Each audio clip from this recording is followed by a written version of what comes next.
Bienvenue dans votre rubrique Focus sur Radio Mayuri. Notre invitée est Madame Enrika Yakana, professionnelle de santé. Avant cela, vous avez été gendarme. Vous allez nous parler de votre retour en Guyane. Bonjour. Bonjour, merci de m'avoir invité. Un retour au pays qui s'est fait en plusieurs phases, plusieurs étapes. Tout à fait, oui, effectivement, une première étape qui s'est faite 13 ans après, puisque je suis partie dans les années 99-2000, et donc à l'âge de 17 ans de la Guyane, et je suis revenue en 2013 une première fois. Donc en tant que mutation d'infirmière à l'hôpital de Cayenne. 17 ans, c'est quand même très précoce. Oui, 17 ans parce que faut savoir que moi j'ai eu l'opportunité aussi très jeune de voyager avec mes parents, donc j'avais déjà cet engouement de finir avec, d'avoir mon bac et puis comme tous nos jeunes d'ici, de quitter le territoire et d'aller voler de mes propres ailes dans l'Hexagone. Voilà. Quel bac avez-vous passé? Donc j'ai eu un bac scientifique et par la suite, après j'ai arrêté mes études et j'ai intégré la gendarmerie. C'est pour ça que j'ai quitté la Guyane pour partir en métropole et j'ai intégré la gendarmerie sur Paris où j'ai évolué pendant plus de 5 années et par la suite je me suis reconvertie parce que j'ai voulu reprendre mes études et c'est là que j'ai passé le concours de l'assistance publique des hôpitaux de Paris et à la PHP et j'ai fait ma formation d'infirmière sur Paris et ainsi de suite. J'ai réintégré l'armée mais en tant qu'infirmière militaire et j'ai exercé au sein de l'hôpital militaire du Val-de-Grâce. Voilà. En quittant la Guyane, votre principale motivation était de rejoindre la gendarmerie, d'intégrer l'armée? Non du tout, en fait, je suis partie vraiment à la découverte. En quittant la Guyane, c'est vrai que moi, je me suis dit, j'aime les études, mais j'étais encore perdue, comme beaucoup de jeunes. Même quand on a le bac, on ne sait pas forcément vers quelle voie se diriger. Il y en a qui savent, il y en a qui ne savent pas. Moi, j'étais encore dubitative entre vouloir être institutrice, vouloir être avocate ou être chargée en communication, parce que j'aimais beaucoup la communication, le journalisme, donc je ne savais pas. Donc voilà, j'avais besoin de me retrouver et finalement j'ai embrassé l'armée parce que c'était l'opportunité qui s'offrait à moi à cette période-là.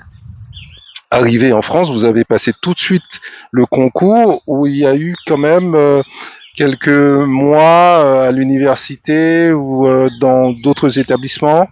Oui, j'ai fait une première année à l'université à Paris, juste avant d'intégrer l'armée, effectivement. Et je voyais que ça ne me correspondait pas, puisque je n'avais pas vraiment de ligne directive, si je peux dire ça comme ça, à cette époque. Je ne savais pas vraiment où me vouer, donc je me suis dit pourquoi pas aller travailler, avoir déjà un premier pied dans le milieu professionnel, et quitte à reprendre les études par la suite, ce serait voilà plus pertinent pour moi. Vous aviez besoin d'un certain encadrement, vous étiez trop livré à vous-même. Pas vraiment ça, mais c'est vrai que le fait d'avoir goûté à cette liberté de quitter les parents à l'âge de 17 ans, de se retrouver seul dans l'Hexagone et puis savoir maintenant comment construire son avenir, comment se consolider. J'avoue que franchement, l'armée a été vraiment une bouée et un grand oxygène pour moi parce que ça m'a permis d'avoir un cadre, d'avoir un environnement serein, sécuritaire et puis de me créer ce que j'appelle souvent ma deuxième famille, ma famille professionnelle que j'ai créée au sein de l'armée. Voilà. Est-ce que vous avez eu à intervenir dans différentes villes en étant gendarme? Oui, tout à fait. Ça a été une très très belle expérience en tant que gendarme adjoint volontaire. Donc j'étais à Drancy en première affectation, à Aubervilliers, et ensuite j'ai évolué à l'état-major à Roissy-Charles de Gaulle.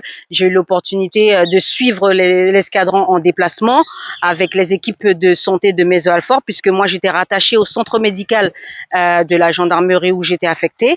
Et en fait, j'ai pu avoir des expériences assez diverses et très enrichissante. C'est en étant à l'armée que vous avez découvert le le métier d'infirmier, d'infirmière. Tout à fait. Et c'est là que j'ai trouvé ma vocation, puisque en collaborant au quotidien en tant que gendarme adjoint avec le médecin en chef, qui est avec un grade de général, j'avais l'infirmière en chef qui était en grade d'adjudante, infirmière major, et qui en fait me poussait à aller plus loin, à évoluer et à gagner en compétences. Et elle me disait pourquoi pas passer le concours. Donc elle m'avait motivé à passer le concours d'infirmière dans l'armée. Mais il s'avère que moi, j'aime bien en fait, comme mes parents m'ont toujours appris, de multiplier les chances. Donc j'avais passé le concours à l'assistance publique des hôpitaux de Paris, la PHP, et le concours aussi au sein des armées. Donc et j'ai réussi celui de la PHP, qui était quand même une école très reconnue et très recommandée. Donc c'est pour ça que voilà, j'ai pris cette option-là et j'ai fait mes études au sein de la PHP. Et tout de suite après vos études, vous allez travailler à l'hôpital Val-de-Grâce. Oui, parce que l'opportunité qu'on a dans l'Hexagone, ce qui est très bien, c'est qu'on vient nous chercher pendant nos études d'infirmier. Donc, au bout de la fin de deuxième année, on a eu des représentants des différents hôpitaux de la PHP, mais aussi des hôpitaux militaires, qui offraient ce qu'on appelle une bourse d'études universitaires, de pouvoir être accompagnés financièrement pendant nos études et à la fin de nos études de rendre ce service en intégrant l'hôpital qui nous avait financé notre dernière année d'études. Donc c'est ce que j'ai fait. Et moi, comme j'ai des valeurs, hein, je parle beaucoup d'éthique.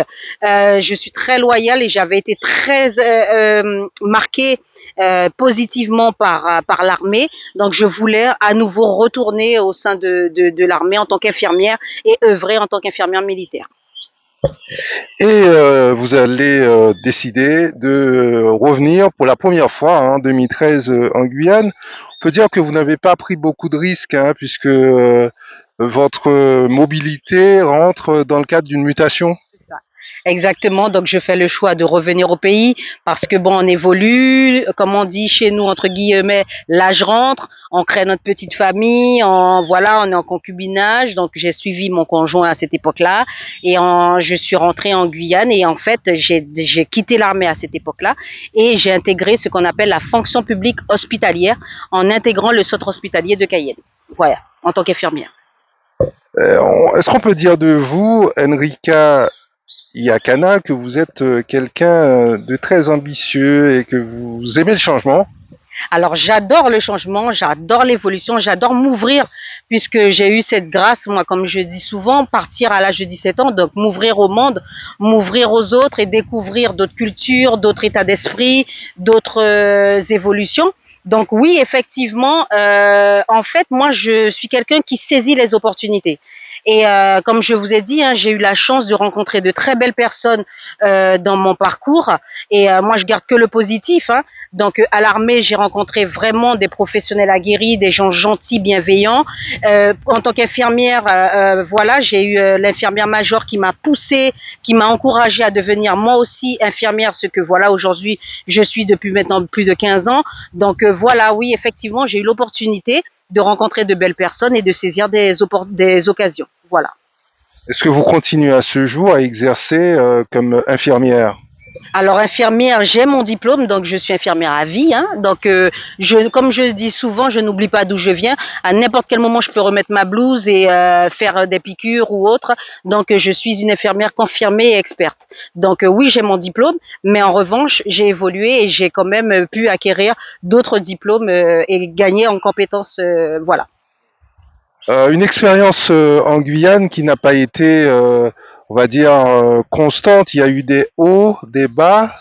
Après tout, c'est peut-être la vie. Tout à fait, ça fait partie de la vie.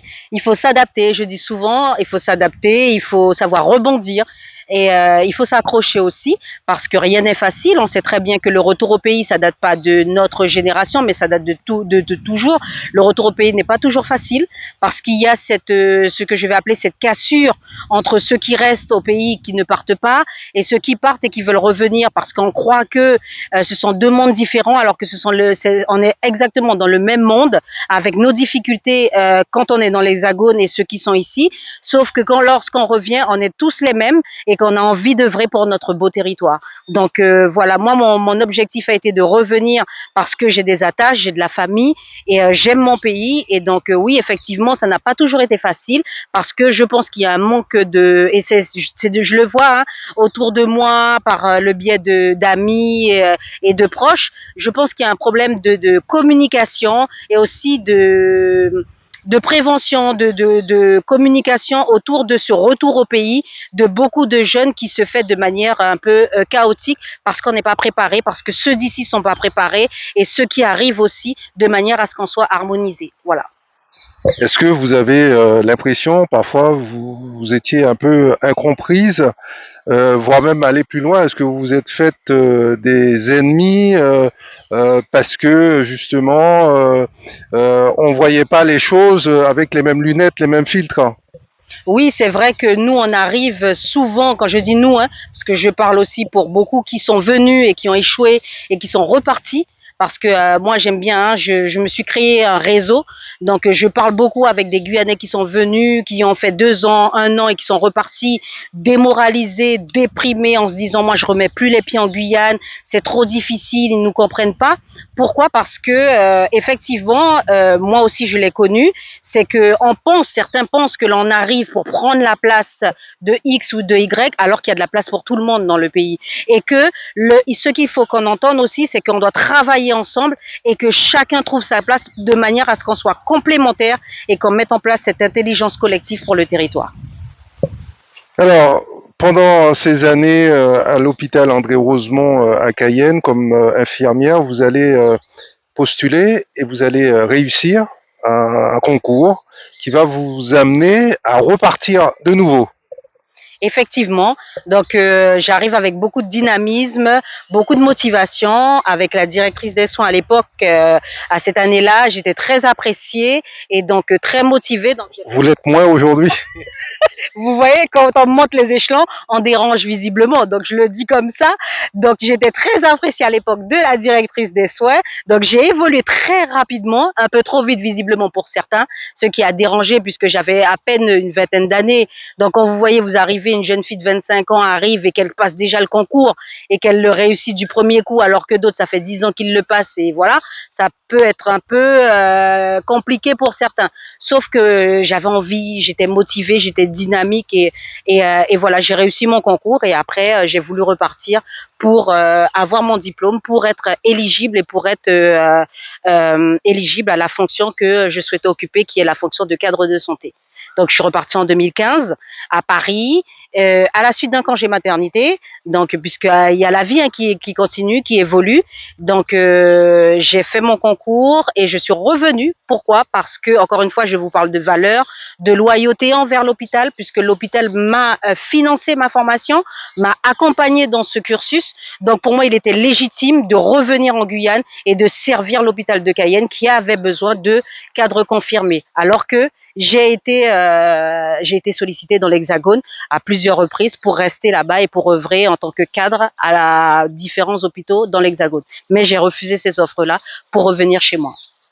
C'était pas votre dernier aller-retour, hein? Non, malheureusement, et heureusement pour moi, puisque, et très honnêtement, j'avais dit que quand je revenais de l'école des cadres, en plus je venais d'être maman, que j'arrêtais là, que je restais cadre, que j'allais m'occuper de ma fille, de ma petite vie, avec ma vie de famille, et les choses ont fait que.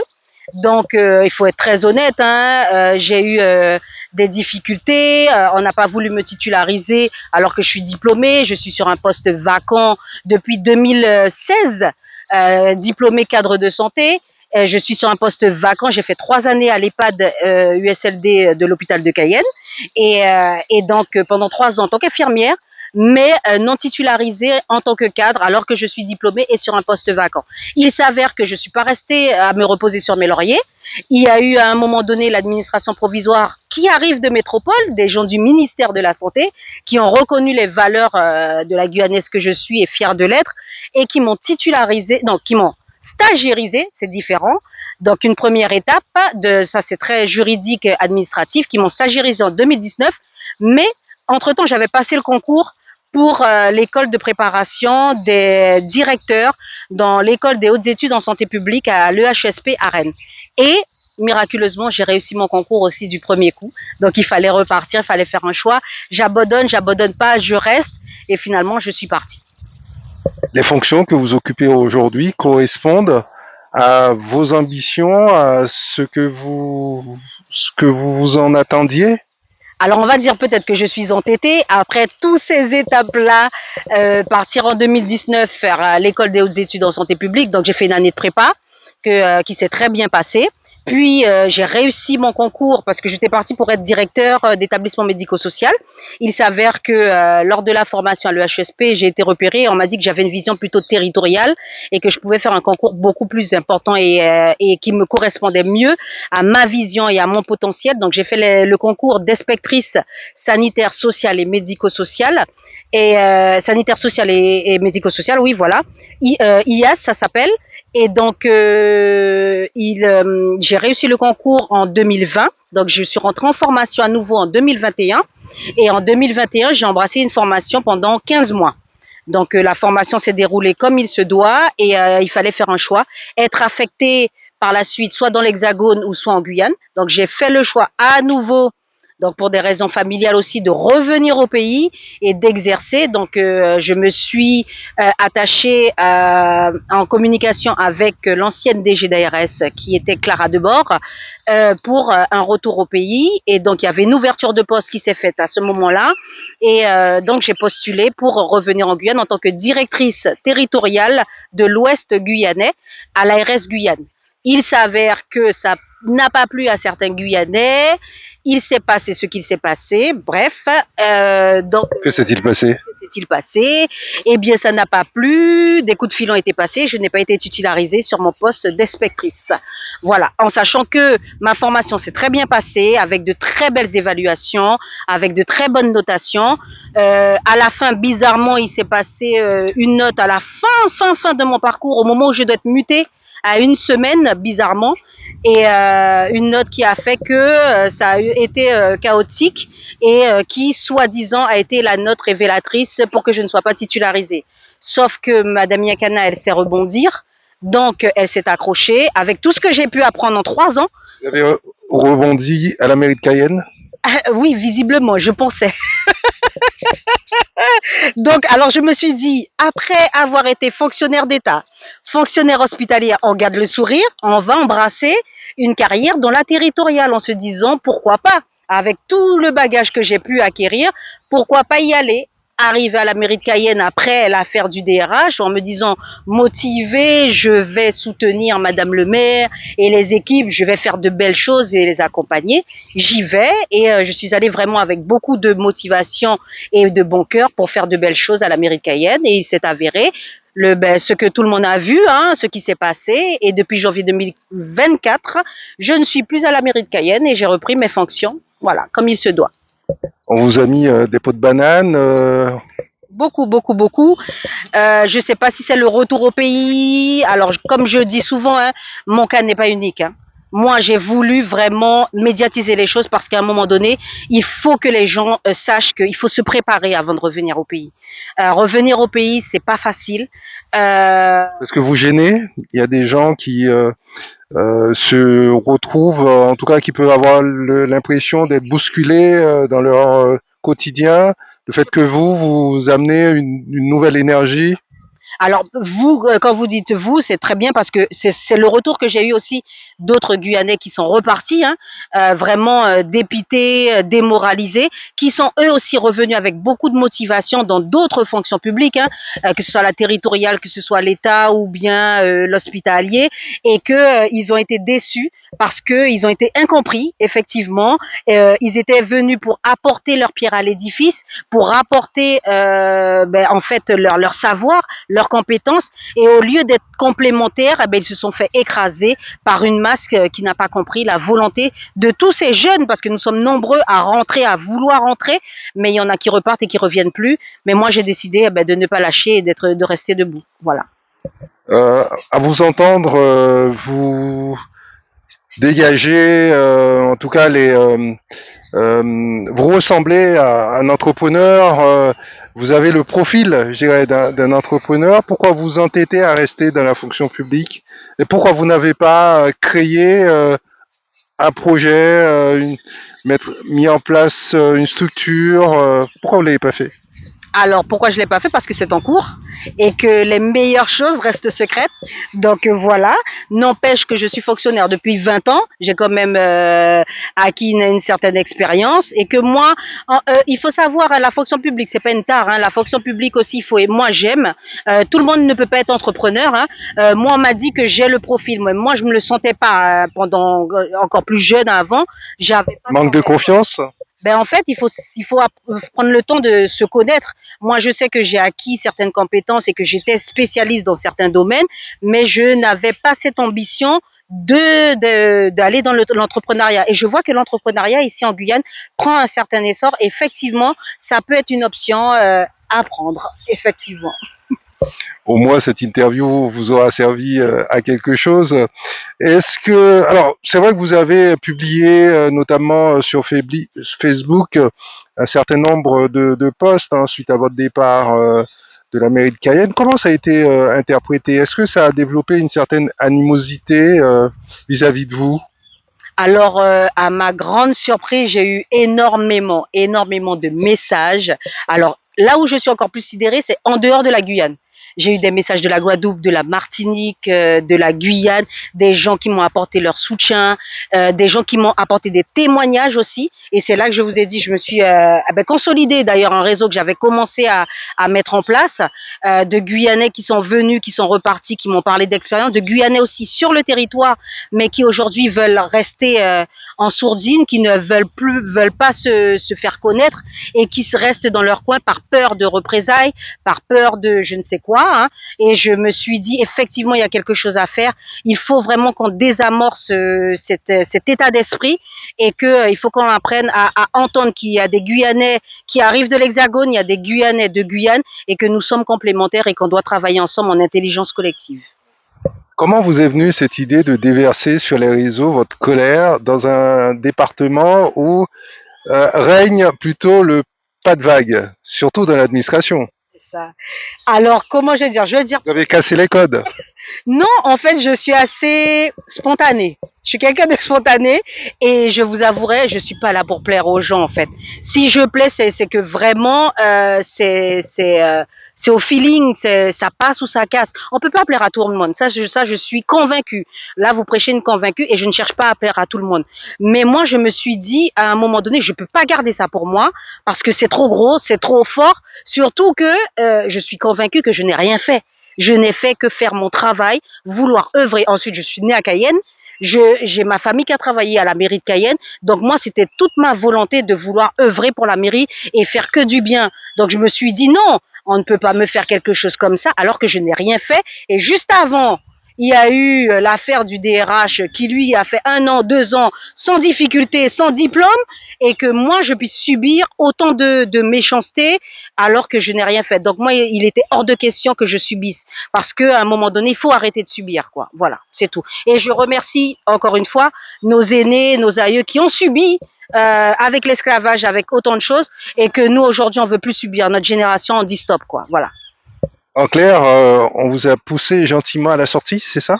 Très clairement, oui, tout à fait. En me changeant les clés de mon bureau, j'arrive un jour, il y a plus de clés. Non, mais on est où là? Surtout avec les dossiers de la mairie, faire quelque chose comme ça, il n'y a pas de communication, il n'y a pas d'échange direct. À vouloir m'envoyer un courrier à mon domicile, comme si j'étais un représentant de justice, quoi. J'ai pas de casier judiciaire, tous mes diplômes sont justifiés. Vous tapez sur Google, vous avez mon CV. Donc non, j'ai pas compris. Et surtout que les personnes qui font ça devraient vérifier leur casier. Voilà. Et vous en aviez parlé avec Madame la mairesse. Vous l'avez revu depuis? Non, et je ne le souhaite pas non plus. Merci. Tout simplement.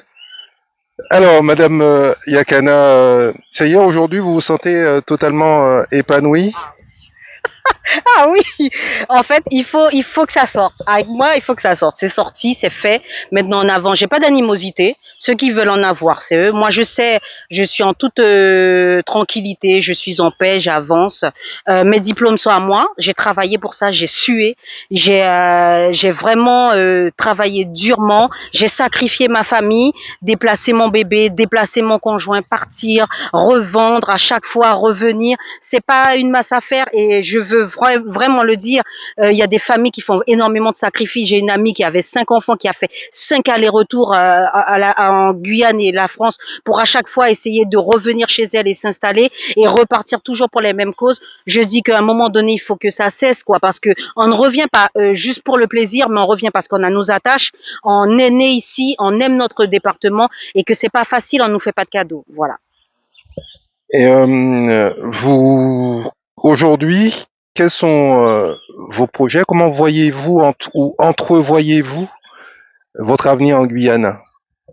Alors déjà, comme je dis, hein, là, je prends une pause pour moi parce que j'ai vécu quand même des épisodes assez difficiles Vous êtes récemment. en congé sabbatique? Non, non, non, je travaille, hein, bien sûr, parce qu'il faut gagner son pain.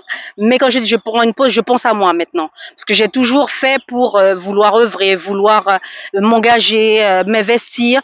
Mais là, je me dis, je vais travailler tranquillement, mais je pense à moi, je pense à ma famille, je pense à me reconstruire et je pense à me ressourcer et à reprendre du poil de la bête. J'ai des projets en tête, j'ai des projets en cours et le temps fera ce qu'il faudra. Voilà.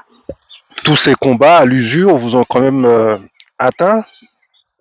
Je dirais pas atteint parce qu'il y a bien plus grave. Vous savez, je relativise toujours pour avoir fait l'armée et pour avoir voyagé.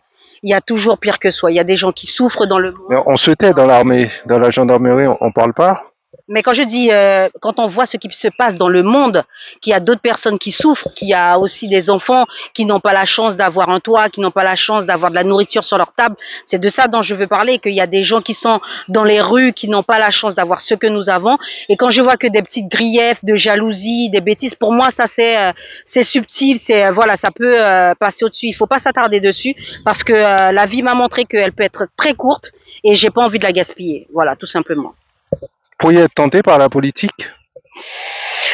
Comment vous dire? On m'en a parlé, on m'a dit que j'ai le profil, mais très En honnêtement, plus, très populaire sur les réseaux. être populaire sur les réseaux, ce n'est pas être populaire en politique, et je n'aime pas ce que je dis souvent, être dans la mission du populisme.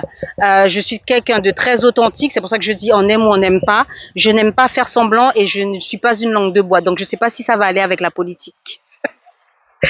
Et quel message vous pourriez adresser aux jeunes qui regardent cette vidéo, qui sont à l'extérieur? Il y en a plein et qui ont comme projet justement de revenir en Guyane. Dans quel secteur se diriger, où aller? Alors, de croire en eux, hein, parce que moi, je suis arrivée aujourd'hui avec des compétences de directrice et autres, mais c'était pas ma vocation de prédilection au départ. Hein. J'avais dit que je voulais être infirmière, arriver cadre, et voilà.